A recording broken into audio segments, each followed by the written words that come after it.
आप सबको नमस्कार।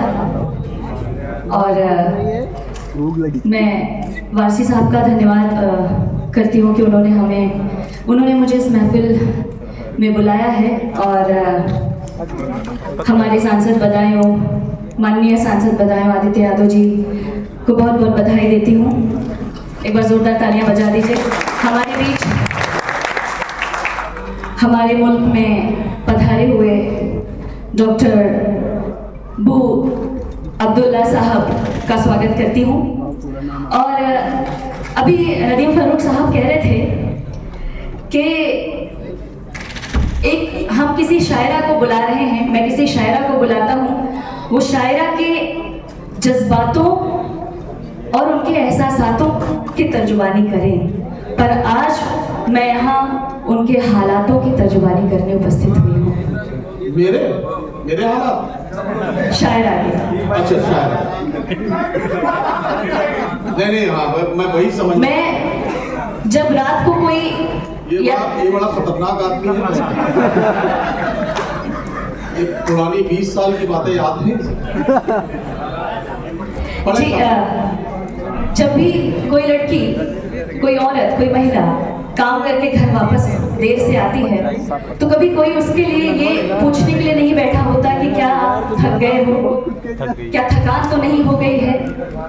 तो उस पर और ऊपर से उसके ऊपर ऐसे इल्जामात, ऐसे लांछन लगाए जाते हैं कि वो अपने कार्य में विफल होने की कगार पर पहुंच जाती है। जहां पर मैंने लिखा है कि गांवों के बीहड़ रास्तों मेड़ों से चलकर, शहरों की मारा मार की गर्मी में जलकर एक स्वप्न आंखों में लिए पढ़ती रही थी। मैं जिंदगी के पाठ को पढ़ती रही थी। एक उम्र देकर स्वयं में खुद को जिया था, इस कदर संघर्ष का अमृत पिया था। पर सुलगती मानसिकताएं घनेरी, रात बनती जा रही थी वो अंधेरी। लोग बातें कर रहे थे आचरण की, स्त्री की शोहरत में छुपे गंदे जड़ की। कह रहे थे लोग कोई सुंदरा है, कर रही है राज कोई माजरा है, कर रही है राज कोई माजरा है। यूं प्रसिद्धि का कोई अनुबंध होगा, निश्चय ही मालिक से कोई संबंध होगा। निश्चय ही मालिक से कोई संबंध होगा। क्या करें? और ये रचना खत्म हो गई आपकी। जी। अगली बात आपको बताना चाहता हूँ, आपकी एक बड़ी मशहूर और शाहकार नज्म है जिसका उन्वान है अच्छा, मैं भी काटूंगी, मैं भी आपकी बात बीच में काटूंगी। पगडंडी और साइकिल जो आपकी नज्म है, समाजवादी पार्टी के नए सांसद आपके सामने बैठे हैं। साइकिल चलाने का इससे अच्छा मौका कौन सा हो सकता है? वो आपकी साइकिल अब आज पेश कर दीजिए। मैं इसके लिए कह रहा हूँ कि वक्त कम है। नहीं, तो वही काम कीजिए जो करना चाहिए। जी, तो ये भी तो मेरी एक नज्म ही थी। मैं ये कभी नहीं चाहती कि एक शायरा को सिर्फ और सिर्फ श्रृंगार पढ़ने के लिए ही चुना जाए, कि वो मंच पर आकर सिर्फ श्रृंगार पढ़े। मैंने अपनी एक रचना पेश की जो मैंने बहुत दिल से कागज के पन्नों पर उतारी थी। तो मैं आगे बढ़ती हूँ और साइकिल सुनाती हूँ, जैसा कि नदीम फारूक साहब ने हमारे बीच में। और कुछ नया लिखा था लेकिन वो सुनाने का मेरा मूड था, लेकिन एक नज्म थी बहुत अच्छा। आदित्य जी आपको बधाई बुलाएंगे, ये मैं वादा कर रहा हूँ आपसे। आप पहले वही पढ़ो साइकिल। अच्छा, चलिए साइकिल पढ़ती हूँ। जब निगाहों से बात होती थी उन दिनों छत पर रात होती थी। क्या कहना? वो जो चौराहे से एक सड़क आती थी, नब्ज दिल की मेरे यूं धड़क जाती थी। जिस तस्वीर में बेचैन सा दिन खिले, उनके आते ही सुबह बदल जाती थी। साइकिल पर जो दिखता था हमदम मेरा, जान मेरी कसम से निकल।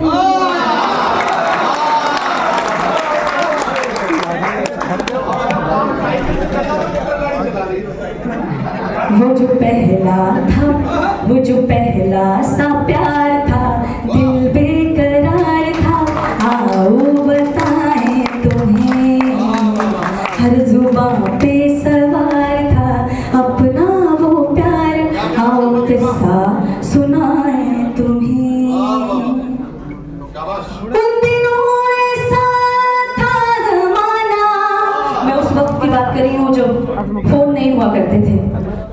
और खतों के जरिए बात होती थी कि उन दिनों ऐसा था जमाना जब वो था सिर्फ मेरे लिए, उसका दिल में था ना जाना, बिन मिले बिन यूं बातें के, जब खतों पर तेरे हाल लिखते थे हम, जब खतों पर तेरे हाल लिखते थे हम, वो कलम खुद ब खुद ही फिसल जाती।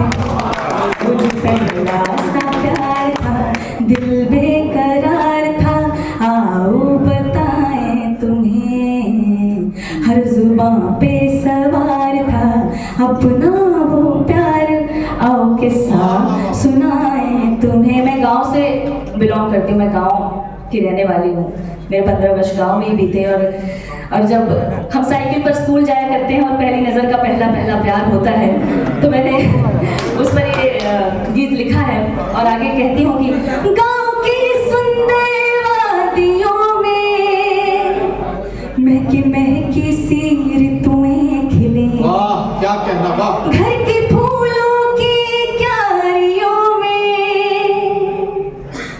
महकी सी ऋतुएं सजे, वाह।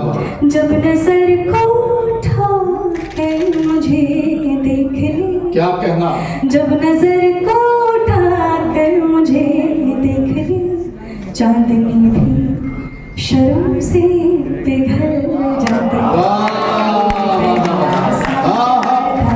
दिल बेकरार था, आओ बताएं तुम्हें, हर जुबां पे सवार था अपना वो प्यार, आओ किस्सा सुनाएं तुम्हें। क्या कहना, वाह वाह।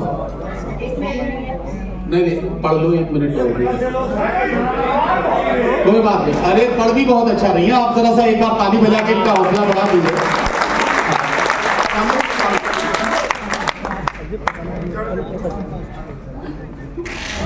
अच्छा, अभी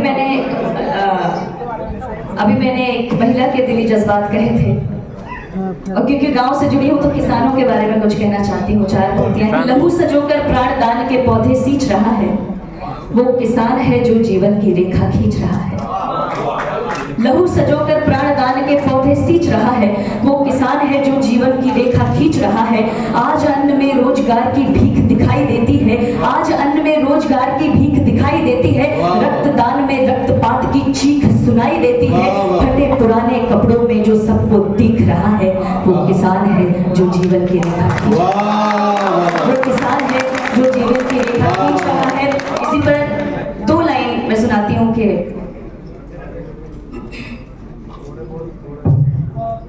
ये बहुत मेरे हृदय को छूने वाली कुछ पंक्तियां हैं। मैं चाहूंगी इसी के साथ मैं अपने शब्दों को विराम दूं और आप तक वो बात पहुंचाऊं। आसमां में सितारे बिछे रहते थे, जब दरख्तों पे जुगनू सजे रहते थे, लालटेनों के शीशों को चमका के फिर कोठरी के मुहाने पे धरते थे हम। बापू की बाहबाही मिले इसलिए रात भर हम चराहों में पढ़ते थे। शांभवी जिंदाबाद, जीती रहो भाई, जीती रहो।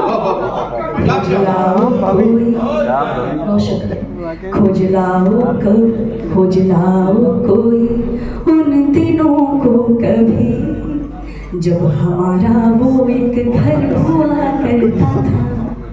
आम की कैरियों संग मेरे गांव में प्यार ही प्यार सब में बटा करता था। ये शहर है बड़ा लूटा लूटा हुआ, आदमी तंग है कितना टूटा हुआ। ऊंची ऊंची इमारत से दिख ना सके, वो मोहब्बत का घर पीछे छूटा हुआ।